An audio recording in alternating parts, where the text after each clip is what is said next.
কিহৰ সংঘধ্বনি স্বামী? কুৰুক্ষেত্ৰত মহাযুদ্ধৰ সূচনা সংকেত। এফালে ভীষ্মদেৱ, আনফালে অৰ্জুন। দুই সেনা নায়কৰ ৰণৰ চাতুৰিৰে আৰম্ভ হ'ব সেই মৃত্যুৰ উন্মত্ত তাণ্ডৱ। এই যুদ্ধলৈ আপোনাৰ আমন্ত্ৰণ কি সঁচাকৈয়ে নিশ্চিত প্ৰভু?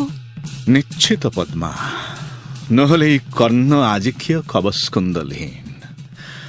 শত সহস্ৰ বছৰ তৃপ্ত পিপাসালৈ ধৰিত্ৰী আজি উপস্থিত এই কুৰুক্ষেত্ৰ প্ৰান্তত।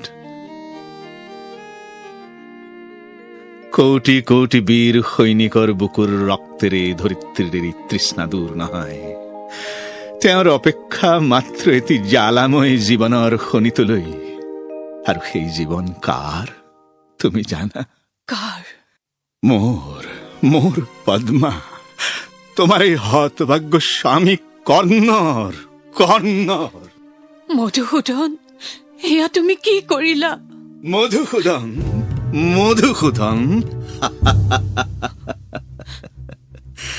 মানুহ বিপদত পৰিলে ত্ৰাহি মধুসূদন বুলি চিঞৰে।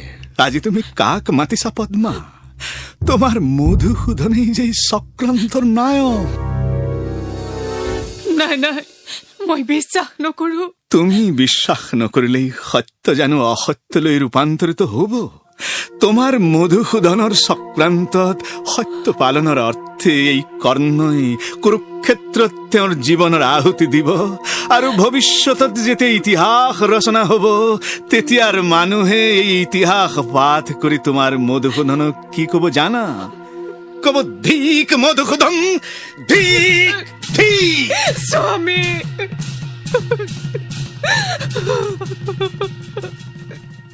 আচলগামী দেৱদিনকৰ, তুমি মোক আশীৰ্বাদ কৰা। কাইলৈ প্ৰত্যুষতে আকৌ বাজি উঠিব ৰণবাদ্য, নিনাদিত হ'ব শ্ৰীকৃষ্ণৰ পাঞ্চজন্য। কুৰুক্ষেত্ৰত আকৌ আৰম্ভ হ'ব মহাৰণ। এইবাৰ নায়ক মই। মোৰ ৰথৰ শীৰ্ষত তোমাৰ আশীৰ্বাদৰ হাত প্ৰসাৰিত কৰি ৰাখা দিনকৰ। মোৰ অস্ত্ৰত তুমি তোমাৰ উত্তপ্ত শিখাৰে আবিৰ্ভাৱ হবা দেৱ। কৰ্ণ। কোন তুমি? এই সন্ধিয়া ছয়াময়া পোহৰত এই নদীৰ তীৰত কি বিচাৰি আহিছা? ভাগ্যৰ দুখত আজি মই তোমাৰ বাবে অপৰিচিতা। কিন্তু বৎস, মই যে তোমাৰ ওচৰলৈকে আহিছো। মোৰ ওচৰলৈ? কোৱাই, তোমাৰ কিবা প্ৰয়োজন? তুমি মোক আই বুলি সম্বোধন কৰিছা, কিন্তু তোমাক পুত্ৰ বুলি সম্বোধন কৰাৰ পৰা মই যে চিৰবঞ্চিতা বৎস। কিয় আই? ধৰি লোৱা মই তোমাৰ এই পুত্ৰ। কোৱাই, কি তোমাৰ পৰিচয়? মই কুন্তী। কি পাণ্ডৱ জননী?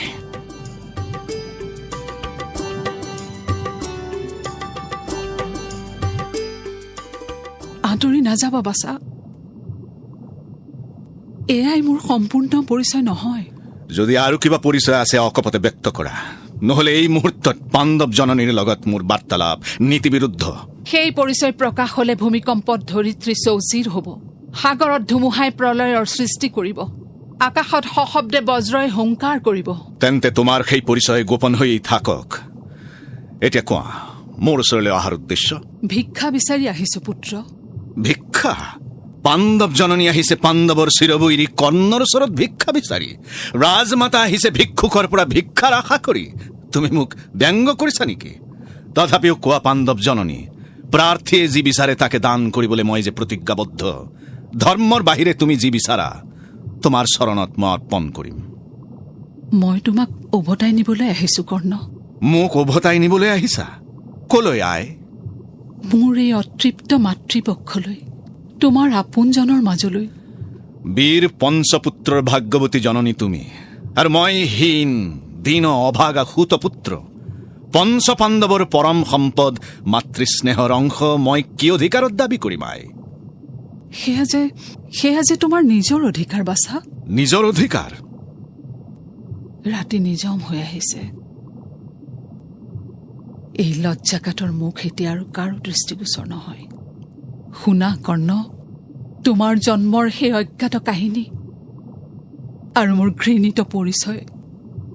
তুমি তুমি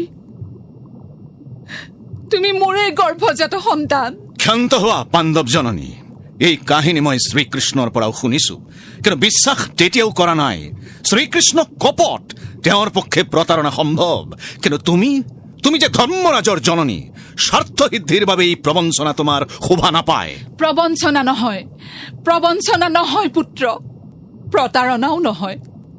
বিশ্বাস কৰা, ময়ে তোমাৰ জন্মদাত্ৰী জননী, আৰু তোমাৰ পিতৃ হৈছে সৌ গগনত চিৰ উদ্ভাসিত সূৰ্যদেৱ।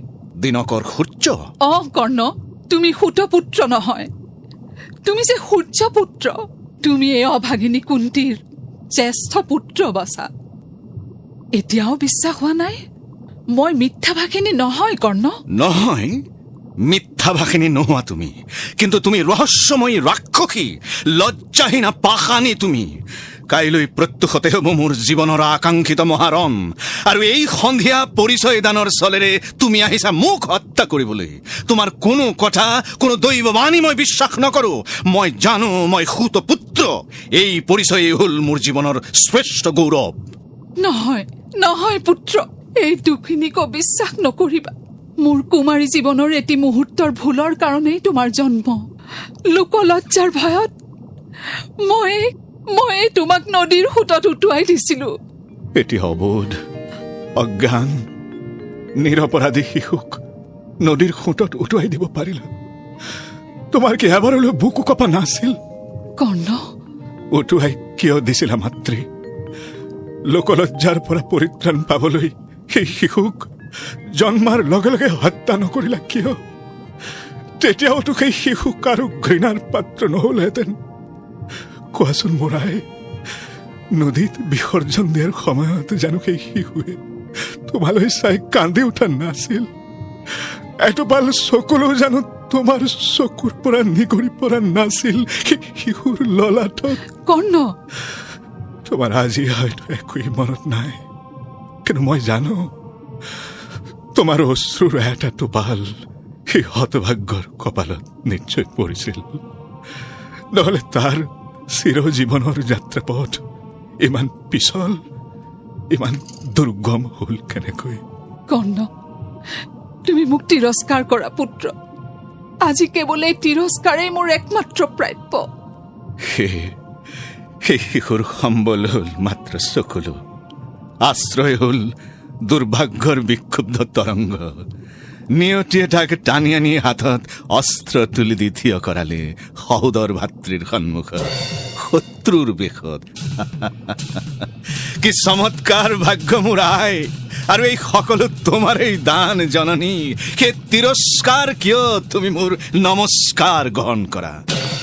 এবাৰ মাত্ৰ উভতি অহা মাতৃৰ কোলালৈ কৰ্ণ, তোমাৰ সকলো অশ্ৰু মই মচি দিম মোৰ মমতাৰ আচলেৰে। এতিয়া আৰু সম্ভৱ নহয় আই। জন্মক্ষণত যি সম্পদৰ পৰা মোক বঞ্চিত কৰিলা, আজি সেই সম্পদ মোক উভতাই দিয়া তোমাৰ সাধ্যাতীত আই। সাধ্যাতীত নহয় পুত্ৰ। মই যদি কওঁ যুধিষ্ঠিৰে তোমাক জ্যেষ্ঠ বুলি মানি লৈ সিংহাসন এৰি দিব, বৃকুদৰে তোমাৰ শিৰৰ ওপৰত ধৰিব ৰাজছত্ৰ, অৰ্জুন হ'ব তোমাৰ ৰথৰ সাৰথি, নকুল সহদেৱ হ'ব তোমাৰ অনুগত অনুচৰ। ইমান প্ৰলোভন মোক নেদেখুৱাবা আই, মই যে উন্মাদ হৈ যাম। মই যে দুৰ্যোধনৰ ওচৰত সত্যবদ্ধ। পঞ্চ পাণ্ডৱক হত্যা কৰিম, নতুবা কুৰুক্ষেত্ৰত মৃত্যুবৰণ কৰিম, এই মোৰ পণ। তুমি সঁচাকৈ তোমাৰ কনিষ্ঠ সহোদৰ হবক হত্যা কৰিবা কৰ্ণ? এতিয়া বুজিছো আই, কিয় তুমি আজি মোৰ ওচৰলৈ লহৰি আহিছা। মোৰ বাবে তোমাৰ অন্তৰত বিন্দু মাত্ৰও মমতা নাই। তুমি আহিছা কৰ্ণৰ সংহাৰৰ পৰা তোমাৰ পঞ্চপুত্ৰৰ জীৱন ৰক্ষাৰ হেতু। পঞ্চপুত্ৰৰ জননী তুমি, চিৰদিন পঞ্চপুত্ৰৰ জননী হৈয়েই থাকিবা। কাইলৈ কুৰুক্ষেত্ৰত হয় কৰ্ণ নহয় অৰ্জুন, এই দুজনৰ এজনে পৃথিৱীৰ পৰা চিৰবিদায় ল'ব লাগিব। কৰ্ণ, ভয় নকৰিবা মাতৃ, মৃত্যু এই কৰ্ণৰেই হ'ব। চিৰজীৱন যাক মই প্ৰতিদ্বন্দ্বী বুলি ভাবি আহিছিলো, আজি জানিলো তেওঁ মোৰ সহোদৰ ভাই। সেয়ে জ্যেষ্ঠ হৈ কনিষ্ঠৰ বুকুত অস্ত্ৰাঘাত মই কৰিব নোৱাৰো। কৰ্ণ, তোমাৰ জ্যেষ্ঠ পুত্ৰৰ মৰ্যাদা ৰক্ষা কৰিবলৈ মই হাঁহি হাঁহি মোৰ ভাতৃৰ অস্ত্ৰাঘাতত প্ৰাণ বিসৰ্জন দিম। কৰ্ণ, হায়, সন্তান হৈ মাতৃৰ বুকুত আশ্ৰয় ল'বলৈ নাপালো। মোৰ দুৰ্ভাগ্যক তুমি ক্ষমা কৰা, হায়, ক্ষমা কৰা, ক্ষমা।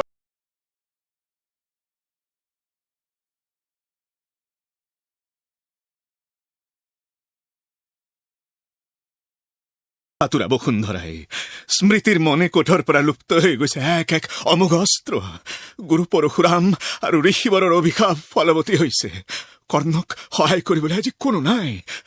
কোন আছা, কোন আছা এই পৃথিৱীত, কোন আছা এই হতভাগ্যৰ বন্ধু?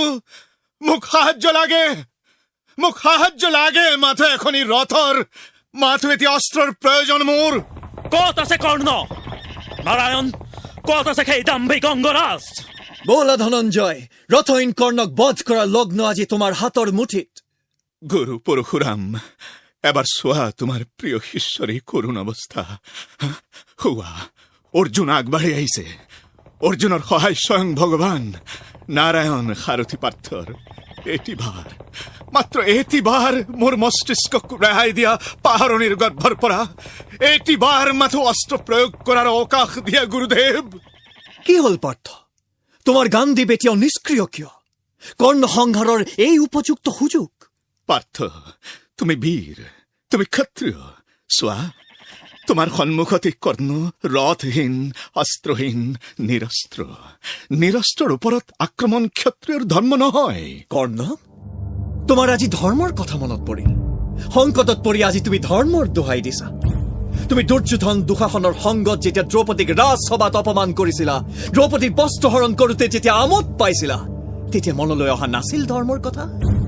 কেশৱ, 12 বছৰ বনবাস, এবছৰ অজ্ঞাতবাসৰ পাছত পাণ্ডৱে নিজ ৰাজ্য উভতাই বিচাৰোতে তুমি দুৰ্যোধনক সমৰ্থন কৰি বিদ্ৰূপ কৰিছিলা, তেতিয়া মনত পৰা নাছিল ধৰ্মৰ কথা? ভীমক বিষ পান কৰাই চেষ্টা কৰিছিলা হত্যা কৰিবলৈ, দুৰ্যোধনৰ এই নিজ কাৰ্যত সহযোগ কৰোতে মনত পৰা নাছিল ধৰ্মৰ কথা? কেশৱ, পাণ্ডৱক জীৱন্ত দাহ কৰিবলৈ চতুগৃহত অগ্নি সংযোগ কৰোতে তুমি ধৰ্মৰ কথা পাহৰি গৈছিলা? অভিমন্যুক নিৰ্লজ্জৰ দৰে বেৰি হত্যা কৰা সপ্তৰথী এজন তুমিও জানো নোহোৱা কৰ্ণ? সেই নিষ্পাপ শিশুক বধ কৰোতে মনলৈ অহা নাছিল ধৰ্মৰ কথা? ক্ষান্ত হোৱা নাৰায়ণ, মই আৰু সহ্য কৰিব নোৱাৰো। মই জানো ক্ষত্ৰিয় মই, বীৰ মই, জগতৰ শ্ৰেষ্ঠ ধনুধৰ তৃতীয় পাণ্ডৱ মই। তথাপি আজি মই পাহৰি যাম ক্ষত্ৰিয় ধৰ্ম, পাহৰি যাম বীৰৰ ধৰ্ম। পাপিষ্ঠ কৰ্ণ, নিজৰ জীৱন ৰক্ষাৰ বাবে এতিয়া কাক সোঁৱৰাব খুজিছ ধৰ্মৰ কথা? সাজু হ নিজ দাম্ভিক পুত্ৰ, কুৰুক্ষেত্ৰৰ মাটিত চিৰদিনৰ বাবে, চিৰনিদ্ৰাৰ বাবে প্ৰস্তুত হ ধৰ্মী।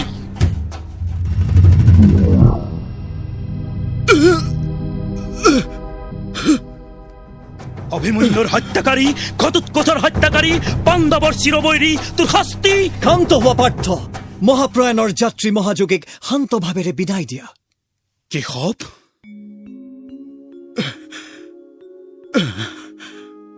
তোমাক মই কি বুলি সম্বোধন কৰিম? কৃষ্ণ, ভগৱান বুলি? মই যে তোমাৰ স্নেহাকাংক্ষী ভাতৃ কৰ্ণ। নহয় কৃষ্ণ, তুমি অন্তৰ্যামী, জগদীশ্বৰ। তুমি সৰ্বশক্তিমান ভগৱান। তুমি মানুহ জানো কেতিয়াবা ভগৱান হয় কৰ্ণ? মানুহ কদাপি ভগৱান হ'ব নোৱাৰে, এয়া সত্য। কিন্তু ভগৱানে যদি ইচ্ছা কৰে, তেওঁ মানুহৰ ৰূপ ধাৰণ কৰিব পাৰে, ঠিক তোমাৰ দৰে নাৰায়ণ। কৰ্ণ, যি অলৌকিক শক্তিৰ দ্বাৰা তুমি কৰ্ণৰ অস্ত্ৰৰ পৰা বাৰম্বাৰ অৰ্জুনক ৰক্ষা কৰিছা, তাৰ তুলনাও একমাত্ৰ তুমি। সেয়ে আজি মুক্ত কণ্ঠে স্বীকাৰ কৰিছো, কৃষ্ণই ভগৱান। মৃত্যু পথযাত্ৰী এই দীন কৰ্ণৰ প্ৰণাম গ্ৰহণ কৰা ভগৱান। প্ৰণাম দানেৰে তুমি মোক অপৰাধী নকৰিবা কৰ্ণ। তুমি মোৰ বৰণীয়, আদিত্য মণ্ডলৰ পৰা তোমাক হেৰুৱাই মই যে অতদিনে অপূৰ্ণ আছিলো, আজি তোমাক পাই মই পৰিপূৰ্ণ হলো। ধনঞ্জয়, প্ৰণাম কৰা। আচৰিত নহবা পাৰ্থ, মহাবীৰ কৰ্ণ যে তোমাৰ অগ্ৰজ। অগ্ৰজ? কেৱল তোমাৰ নহয়, তোমালোকৰ পঞ্চভাতৃ সকলোৰে জ্যেষ্ঠ, সকলোৰে শ্ৰেষ্ঠ এই মহাবীৰ কৰ্ণ। অৰ্জুন, এয়া কি বিচিত্ৰ ভাগ্যৰ লেখা। মই ভাতৃ হত্যাকাৰী? নহয় নহয়,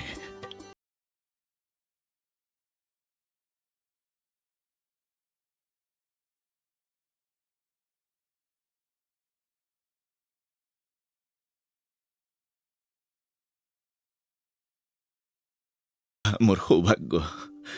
পৃথিৱীৰ পৰা শেষ বিদায়ৰ আগে আগে জানি গলো মই মাতৃহীন নহয়, ভাতৃহীন নহয়, ভাগ্যহীন নহয়। বাসুদেৱ, আজিৰ এই বিদায় বেলাত তুমি মোক এটা প্ৰশ্নৰ উত্তৰ দিবা। প্ৰশ্ন? এই জগতৰ কি উদ্দেশ্য সাধনৰ বাবে মোৰ এই আবিৰ্ভাৱ? কৰ্ণ, ৰিক্ততাৰ মাজত পূৰ্ণতা লাভৰ উজ্জ্বল দৃষ্টান্ত স্থাপন কৰিবলৈ তোমাৰ এই সৃষ্টি। তুমি ধন্য কৰ্ণ। তোমাৰ এই ত্যাগ, তোমাৰ এই আত্মদান, তোমাৰ এই মহত্ব মাত্ৰ তোমাৰ পক্ষেই সম্ভৱ। কাৰণ তোমাৰ শৰীৰত আছে দেৱদিনকৰৰ অংশ। তুমি যে সূৰ্যপুত্ৰ, তুমি যে প্ৰণম্য।